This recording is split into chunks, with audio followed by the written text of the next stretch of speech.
बच्चों, आज हम पढ़ेंगे पाठ 9 बाढ़ का बेटा। तो बाढ़ का बेटा ये कहानी है। आइए इस कहानी को पढ़ते हैं। इस कहानी का उद्देश्य क्या है? प्रस्तुत पाठ में लेखक ने बाढ़ के उग्र रूप का चित्रण किया है।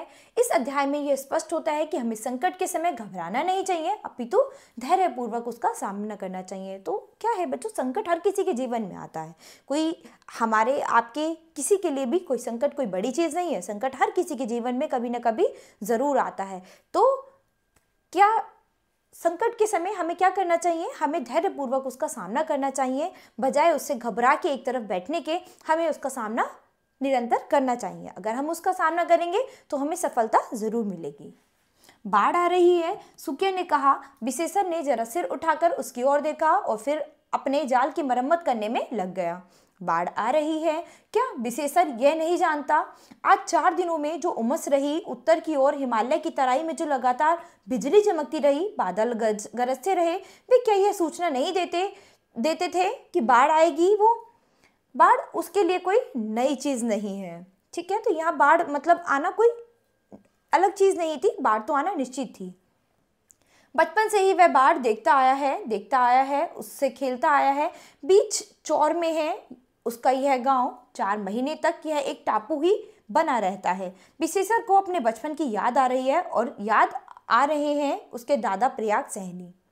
बूढ़े प्रयाग सहनी इसी तरह एक दिन जाल बिछाकर बैठे थे कि उन्होंने विशेषज्ञ को पुचकार कर बुलाया, आओ बेटे, एक नया खेल सिखला दें तुम्हें।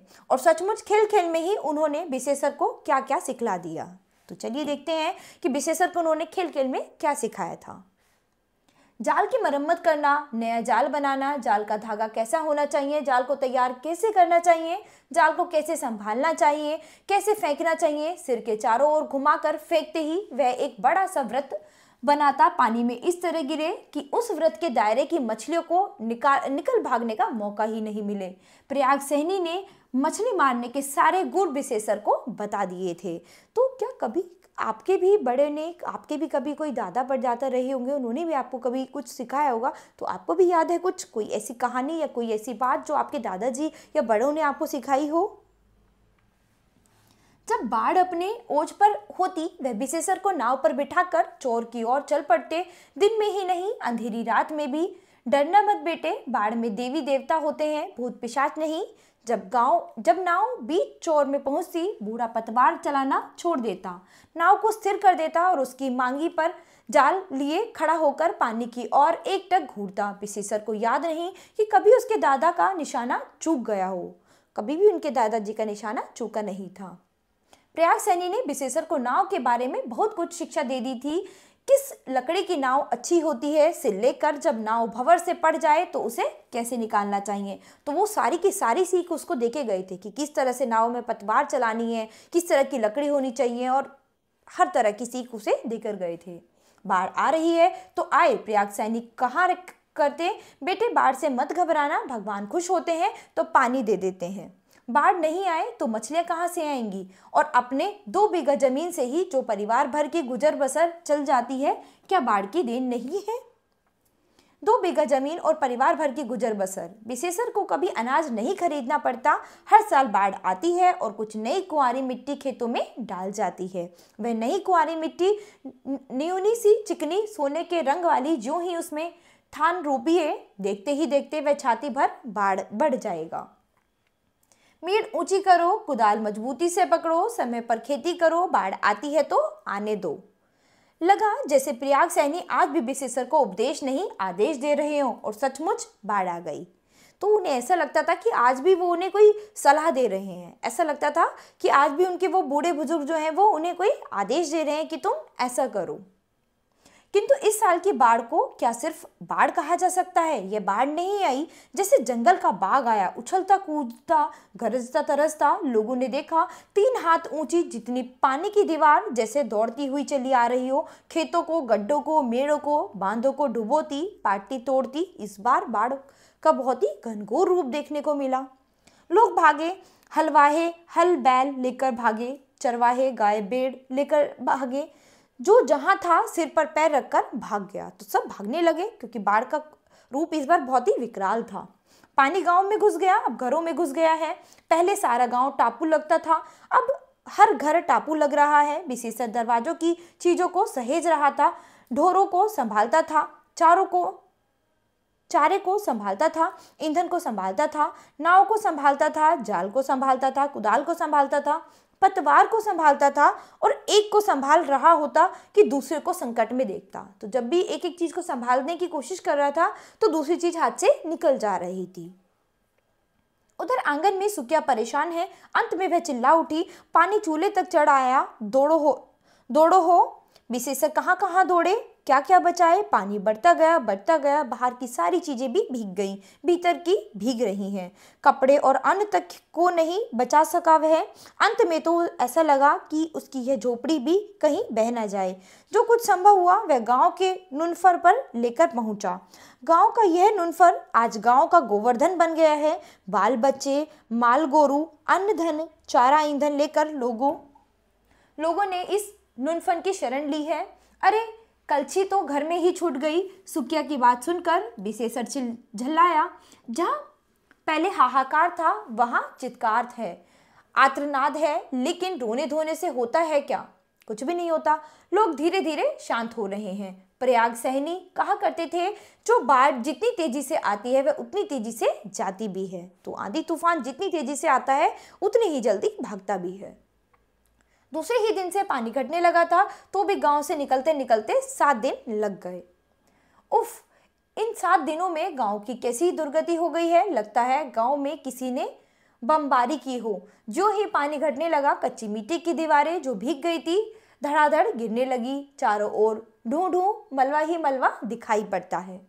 खेत की फसल गई, घर का अन्न भी सड़ गया। अगले दिन कैसे कटेंगे? सारे गांव में मायूसी है। सुकिया उदास है। विशेषर की आंखों में नींद आ रही है। बाढ़ आती थी जाती थी, यह क्या बाढ़ आई थी? नहीं, विशेषर इस तरह बैठा बैठा झींकता नहीं रहेगा। उसके दादा कहा करते थे, बेटा जो मालिक लेता है वही देता है, बशर्ते कि आदमी जांगर चलावे। यानी उनका कहना यह था कि बेटा जो ईश्वर लेता है वो देता भी है। यानी अगर आज उन्होंने तुमसे कुछ लिया है तो वो कल तुम्हें देंगे भी जरूर। विशेषर जांगर चलाएगा, हाथ पैर में से काम लेगा, ये पुट्टे किस काम के यदि ये संकट में काम नहीं आए। विशेषर ने कुदाल उठाई, घर में दरवाजे पर जहां जहां कीचड़ जम गई थी साफ कर दिया। फिर उसी कुदाल से सारी सड़ी गली चीजों को बटोर कर एक गड्ढे में डाल दिया। खाद ही बनेगी है। जहां जहां गंदगी थी उसकी कुदाल वहां वहां पहुंची। 2 दिन में ही उसके घर बार फिर से चमकने लगे। तो उसने मेहनत की और उसने अपने घर बार को फिर से चमका लिया। सुकिया ने इस काम में कम मदद नहीं की। फिर विशेषर कुदाल उठाकर अपने खेत पहुंचा, मेड़ों को दुरुस्त किया, गड्ढों को भरा। वह खेत में फिर धान रोपेगा। जांगर नहीं चलाएगा तो गुजारा कैसे होगा? दिन भर वह कुदाल चलाता है, रात में जाल उठाता है और चल पड़ता है चौर में मछली मारने। अजीब रही इस साल की बाढ़। लगता है सारी मछलियों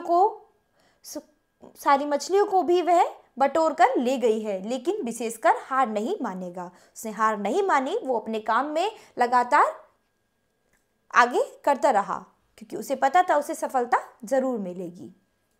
दिन भर खेत में, रात भर चौर में विशेषर ने इस दानवी बाढ़ की चुनौती स्वीकार कर ली है। एक दिन सुकिया ने कहा, रिलीफ आई है, चावल बट रहे हैं, कपड़े बट रहे हैं। फिर रिलीफ आई है, भूकंप के साल भी आई थी। रिलीफ की क्या मानी होती है तू समझती है? मैं क्या जानूं। गांव के कई लोग रिलीफ लेने गए हैं, जो जाते हैं जाने दो। रिलीफ यानी भीख।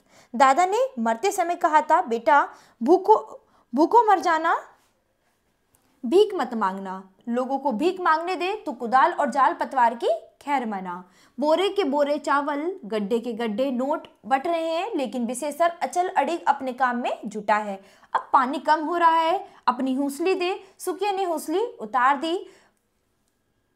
हसूली हाथ में रखते ही विशेषर की आंखें छलछला आई। यह पहली बार है जब उसे बीवी का गहना बंधक रखना पड़ रहा है। तो पहली बार ऐसा हुआ कि उसे अपने बीवी के गहने वहने रखने पड़े, क्योंकि बहुत सारी समस्या आ गई बाढ़ आने की वजह से उनके जीवन में।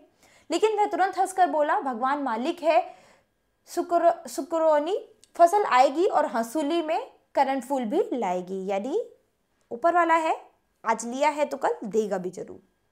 यहाँ से 20 मील पर बीज मिलता है। दूसरे दिन थोड़ी रात रहते विशेषण यहाँ से चला और आधी रात को नाव पर बीज लाद कर पहुंचा। आज भोर से ही वह खेत में धान रोप रहा है। उसकी बगल में सुकिया यो तो घर आंगन के ही काम में लगी रहती थी, लेकिन बाढ़ के पानी का क्या भरोसा, और खेत सूख गया तो फिर धान में हरियाली आने में ही पखवाड़ा लग जाएगा। अतः वह भी जुटी है, डटी है। अब वो भी काम में लगी पड़ी थी। क्यों? क्योंकि उसको पता है कि अब बहुत ज़्यादा समस्या आ गई है। हरे भरे धान के बीज जमीन पाते ही जैसे सिर उठाने लगते हो। विशेषर खेत में रोपाई कर रहा है और उसके रोम रोम पुलकित हो रहे हैं। बाढ़ आती है, बाढ़ जाती है। समय पर यदि खेती हो गई तो सारी क्षतिपूर्ति हो जाती है।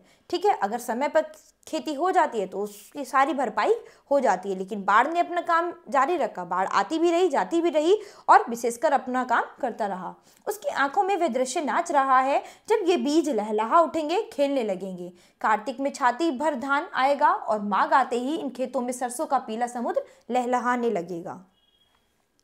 उसी समय आकाश में हवाई जहाज जा रहा था। इधर बाढ़ क्या आई, हवाई जहाज की भरमार हुई। नेता आ रहे हैं, अफसर आ रहे हैं, इंजीनियर आ रहे हैं, सभी देखते फिरते हैं इस प्रलय कांड से लोगों को त्राण कैसे मिले। सुकिया का ध्यान ऊपर गया। वह बोली, वह हवाई जहाज जा रहा है। विशेषर अपनी उंगलियों से बीजों को छिटकाते और रोपते हुए बोला, हवा में मत देखो, हमारा काम जमीन देखना है, हम जमीन देखें। तो तब उसने कहा अपनी पत्नी से कि तुम हवा में मत देखो, हवा में देखने से कुछ नहीं होगा, हमारा काम तो जमीन को देखना है। क्योंकि हम लोग किसान लोग हैं, हम अगर जमीन पे कुछ बोएंगे नहीं, खेती नहीं करेंगे तो हमारा काम नहीं चलेगा। वे अपना काम कर रहे हैं, हम अपना काम करें। और सचमुच उसकी नज़र ऊपर नहीं गई। वह उसी लगन से, तल्लीनता से अपना खेत रोपता रहा। तो यानी यहाँ पर आपको इस पाठ से क्या सीख मिली कि विशेषकर ने अपनी पूरी मेहनत लगन से अपना काम किया। उसने कभी किसी पर आस नहीं रखी। उसे पता था कि अगर ऊपर वाला देख रहा है, ऊपर वाला मेहनत का फल जरूर देता है। तो आपको अपनी मेहनत जारी रखनी चाहिए, आपको फल जरूर मिलेगा। तो आशा करती हूँ आपको ये पाठ बहुत अच्छे से समझ आया होगा।